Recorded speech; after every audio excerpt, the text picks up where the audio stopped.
Dogworks Radio is sponsored by Alaska Dogworks. Check out their website at alaskadogworks.com. Radio Free Palmer 89.5 KVRF presents Mushing Radio, hosted by Robert Forto. Mushing Radio is about dog-powered sports, living in the Great White North, and mushing. Visit our website at mushingradio.com. Here is your host, Robert Forto.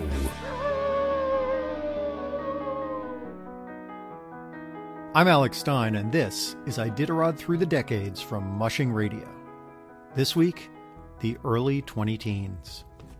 Although times vary from year to year, if you look at the winners and most of the finishers of Iditarod, it's clear that the race has gotten much faster over time. Martin Boozer's record time in the 2002 race, just under 8 days and 23 hours, had stood for nearly a decade coming into 2011. The 2010 race was the first year that the Red Lantern winner finished before the finishers' banquet started. But that's been the case ever since. Prior to 2010, if a musher came in during the finishers' banquet, people would leave the banquet and go down to the Burled Arch to cheer in the finishers. As speeds have increased and the ITC has become more aggressive about eliminating teams that it deems uncompetitive, that tradition has disappeared. Going into the 2011 race, Lance Mackey, who'd won an unprecedented 4 Iditarods in a row, seemed confident and was talking about what it might mean to him to win his 5th Iditarod in a row. Already, people were talking about Lance and his dogs as the greatest team of all time, and early in the race, Mackey moved up until he was leading by Finger Lake.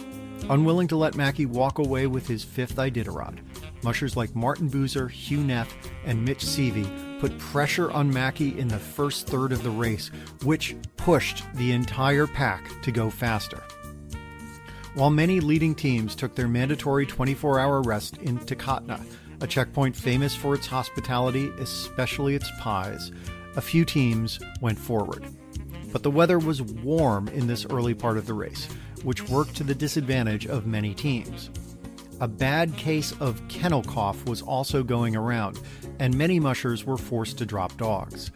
Lance Mackey had to drop 4 of his dogs, including his leader Maple. Although no one was willing to count Mackey out yet, having to drop so many important dogs so early, including a great leader, likely cost him the chance to win his 5th victory in a row. Trent Herbst, a school teacher from Idaho and a solid middle-of-the-pack musher, pushed forward to win the Dorothy G. Page Award for being first to the halfway point. He would later go on to win the Most Improved Musher Award that same year. Although no one expected Trent Herbst to win Iditarod, by going forward to the halfway point, he won a $3,000 prize. Since mushing in general, and running Iditarod in particular, is always an expensive proposition, being able to get an award like this and the cash infusion it brings by pushing your 24-hour layover a little bit later can make all the difference in the world. Additionally, his 4th grade students who helped him prepare his drop bags and other items he took on Iditarod got the thrill of watching their teacher win a prestigious award. Hugh Neff and Sebastian Schnuly made a push up the Yukon, but Mackey was able to stay in the running even as he kept dropping more and more dogs. Ramey Smith and John Baker were posting very fast run times and slowly moving up to the front of the pack. Hugh Neff was the first into Grayling, but by that point Baker was only 5 minutes behind and moving much faster on each run. Mackey, who was down to 9 dogs, was still hanging in 37 minutes behind Neff. But Baker pulled ahead of Neff shortly after Grayling and started putting distance between himself and the front of the pack. Ramey Smith made his move on the portage from Caltag to Unalakleet, preparing to make an even bigger move when he got to the Bering Coast. But the Bering Coast was John Baker's home turf, and everything was going well for him by the time he reached Unalakleet. Mackey was still doing well, but was 11 hours behind. Smith and Baker were going about the same speed, but Smith was able to gain by cutting back on his rest times. When they reached White Mountain, Smith had narrowed Baker's lead to 51 minutes, making it theoretically possible, but not at all easy, for Smith to catch Baker in those last 77 miles to Nome. Smith was notoriously fast towards the end of the race, often posting the fastest time between safety and Nome. The mandatory 8-hour rest in White Mountain gave Baker and his dogs more than enough energy to hold off the challenges posed by Smith. Smith's speed after White Mountain was good, but slightly slower than Baker's. Many had thought there would be a mad dash down Front Street with Baker and Smith fighting it out right until the end, but that didn't happen. And even though Smith had a faster run time in the last 22 miles from safety, it wasn't nearly enough to catch Baker, who finished more than an hour in front. More importantly, Baker became the fastest musher to win Iditarod, beating Boozer's record time by nearly 4 hours. Neff finished in 5th place and Lance Mackey had to settle for 16th. Trent Herbst, who was first to the halfway point, finished a very respectable 25th, which earned him $4,100, an amount that wasn't too much more than what he earned by being first to the halfway point. 2011's Red Lantern winner was Ellen Halverson. She had previously won the Red Lantern in 2007 and became the first person in Iditarod history to win that award twice. Baker's victory came with some serious bragging rights. He was the first native from western Alaska and the first Inupiaq to win Iditarod. He was also the first native to win in more than 3 decades. Even though, in any given year, there are probably between 10 and 20 teams who might win the Iditarod, winning is never a sure thing for any team. Many factors, from musher health to dog health to weather to chance encounters with other mushers and wild animals to trail and equipment conditions, to name just a few, all have to fall into place to result in a victory. John Baker was hoping that all of those elements would fall into place again in 2012 as they had in 2011.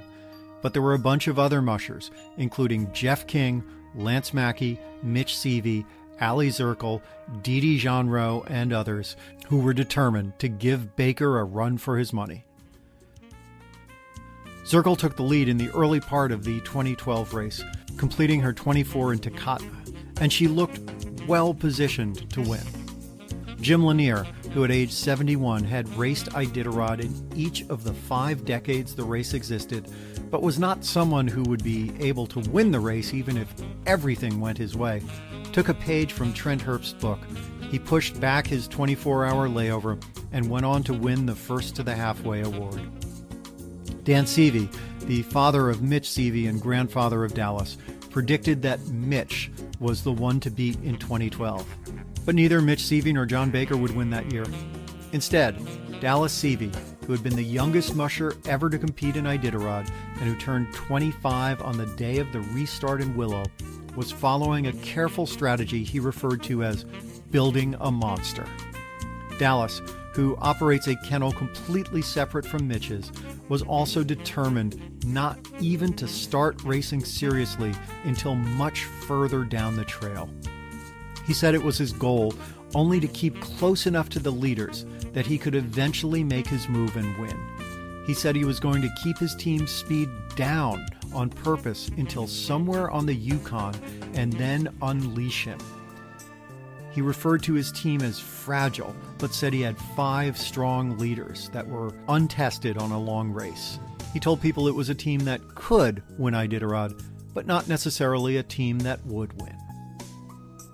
Dallas's strong finishes in 2009, 2010, and 2011, all top 10 including 4th place in 2011, definitely qualified him as one of the teams that had a chance of winning 2012.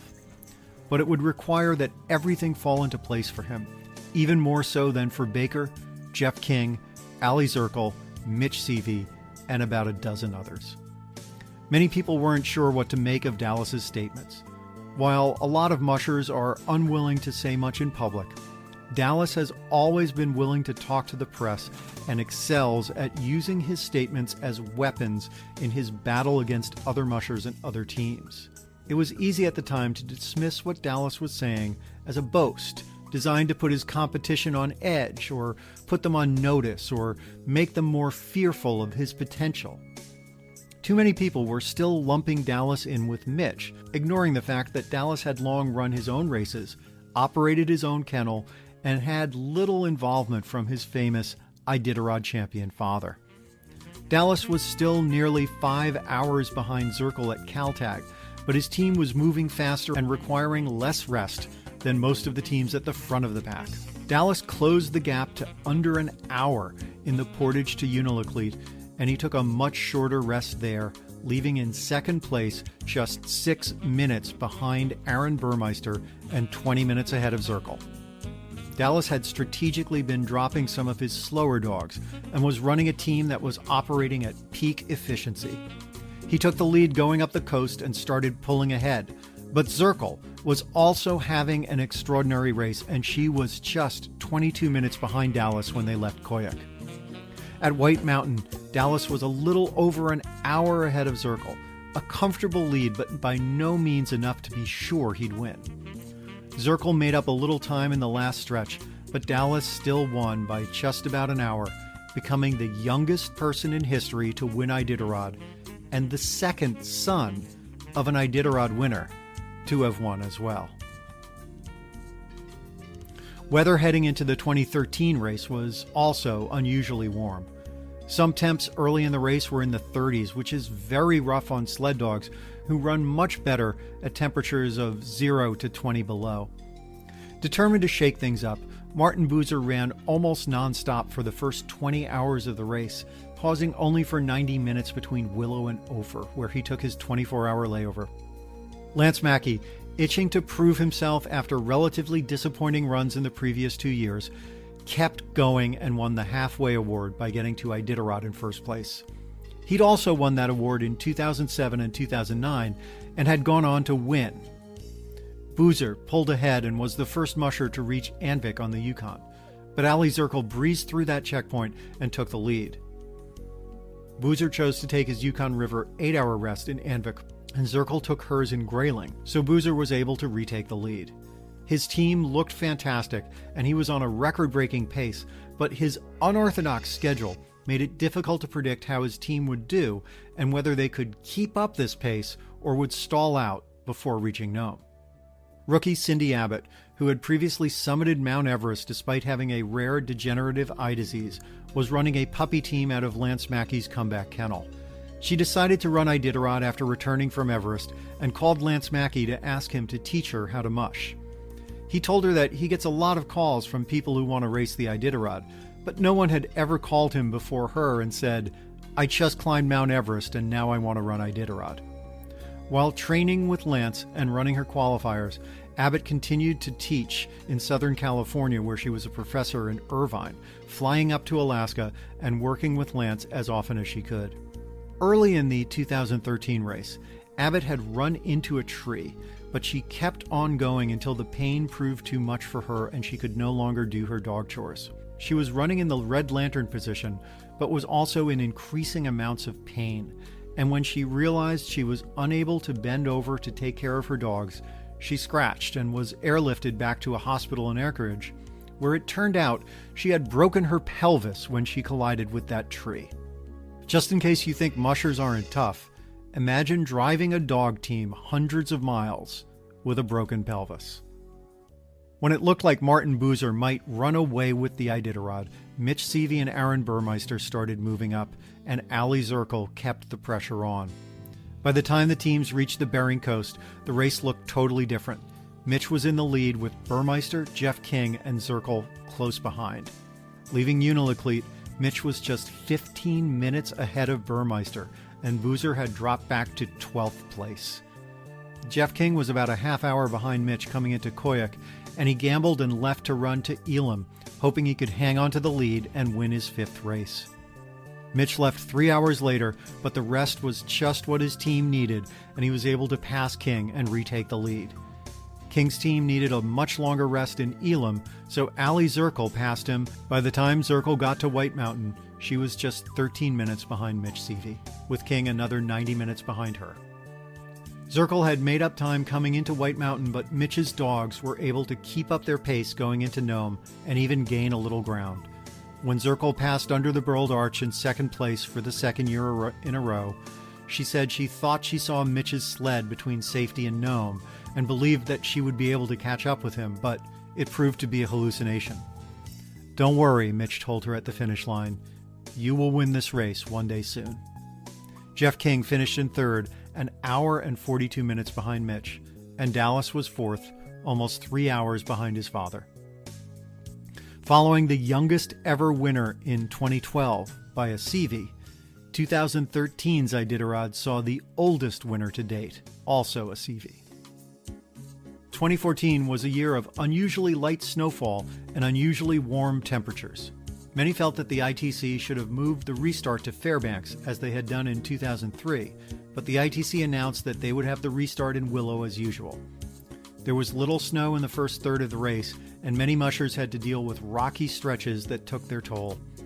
Mushing mortician Scott Jansen fell and hit his head and was knocked unconscious temporarily. He continued racing, but later slipped while chasing a loose dog and fell through the ice, breaking his ankle. He scratched and was flown back to Anchorage. Others complained of broken sleds and a few broken bones in the same stretch of trail. Jeff King, who put together a string of great dog teams during these years, was also having a good race.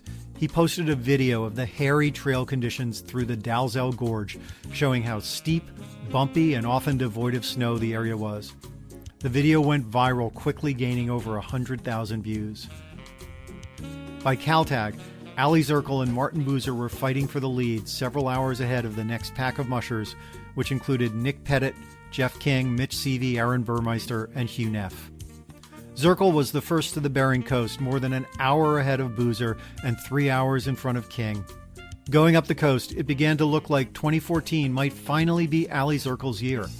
She was able to keep about an hour ahead of Jeff King, and even though Dallas was giving his now familiar spiel about building the monster, it didn't seem like he'd be able to make up enough time to win.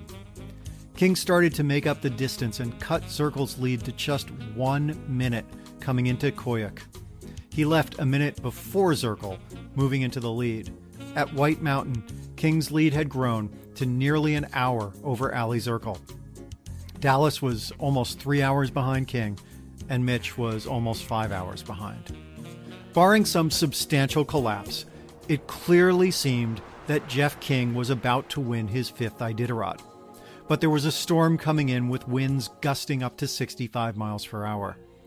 Hugh Neff, a musher who often seems to operate with a high-risk, high-reward philosophy, decided to go out onto the ice on Golovin Bay, where winds were being clocked at 40 miles per hour. Neff set out onto the ice and then seemed to stop. People watching the trackers weren't sure what was going on. Sometimes, especially during bad weather, trackers don't function properly, and it's not until later, sometimes hours later, that it becomes clear what actually happened and where the team is and was. Other times, mushers will stop to rest or snack their dogs or even camp out, but it seemed unlikely that Neff would be camping out on glare ice. He later reported that his dogs were being blown out to sea, and he pressed the emergency SOS button on his GPS tracker. This results in immediate disqualification, but is also supposed to dispatch immediate help. But the SOS did not register properly, or perhaps Neff pressed the wrong button by mistake. Neff says he continued to press the SOS button all night, starting at around 9 p.m.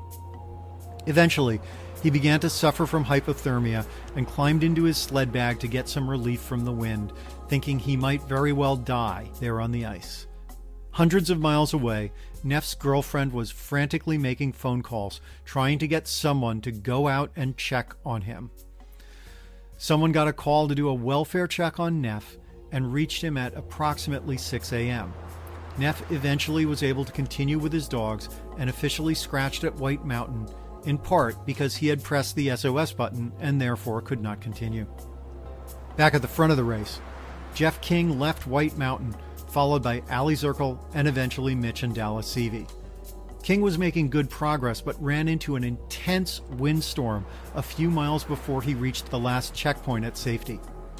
His sled overturned and he was injured. Eventually, he and his team huddled out of the wind. Again, this was maddening for fans watching the GPS tracker at home. Suddenly, when painfully close to Safety, Jeff King seemed to stop. But no one knew if he'd really stopped or if the GPS just wasn't functioning correctly. As minutes ticked by and Ali Zirkle got closer and closer, fans watching on social media began speculating about what might have happened, in spite of the fact that they had no real information. Ali Zirkle passed Jeff King and made it into safety, exhausted. She hunkered down to wait for a break in the storm. It's not clear if Zirkle realized that she had passed King. A team of snow machiners went out onto the trail, found King, and brought him and his team back to safety.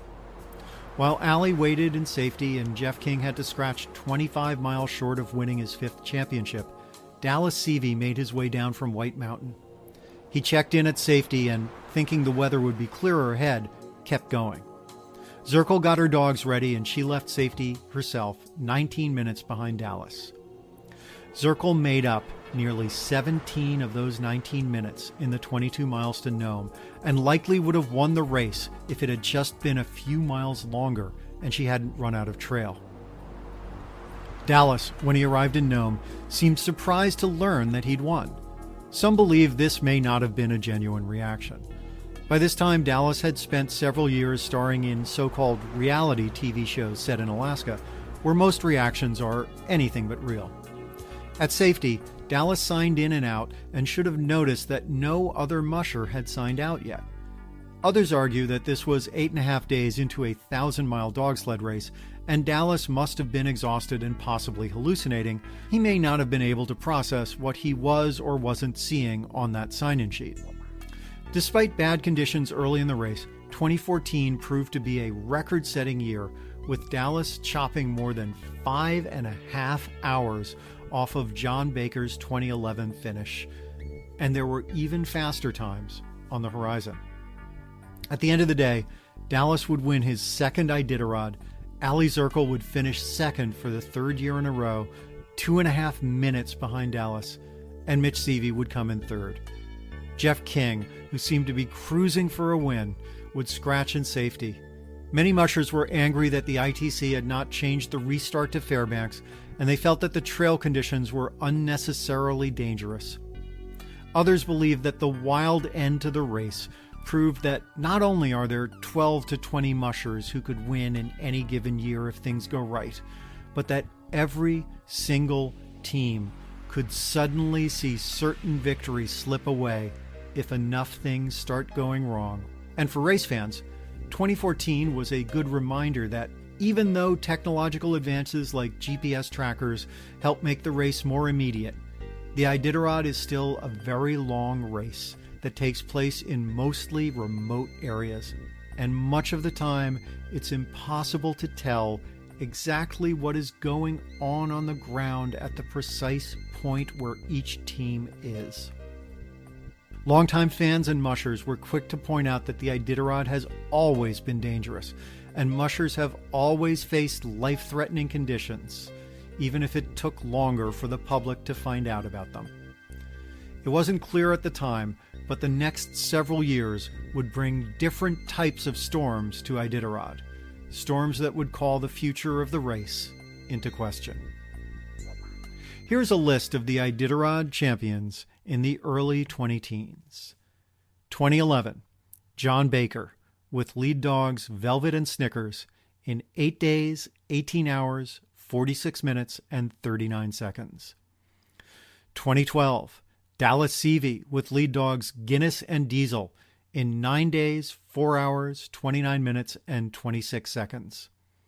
2013, Mitch Seavey, with lead dogs Tanner and Taurus, in 9 days, 7 hours, 39 minutes, and 56 seconds. And 2014, Dallas Seavey, with lead dogs Beetle and Reef, in 8 days, 13 hours, 4 minutes, and 19 seconds. Next time, Iditarod faces existential troubles as the Seaveys continue their family dynasty. For Iditarod Through the Decades, I'm Alex Stein.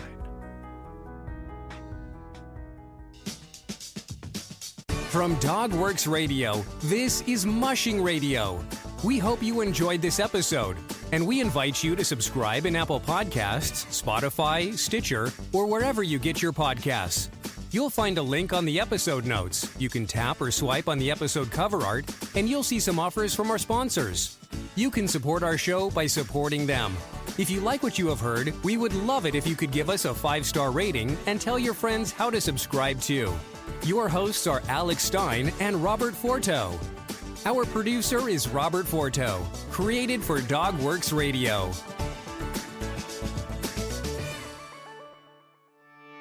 Did you know that Alaska DogWorks trains service dogs for those in need throughout North America? Each and every service dog that is trained through the Lead Dog Service Dog Program and Michelle Forto and her team has an individual training plan.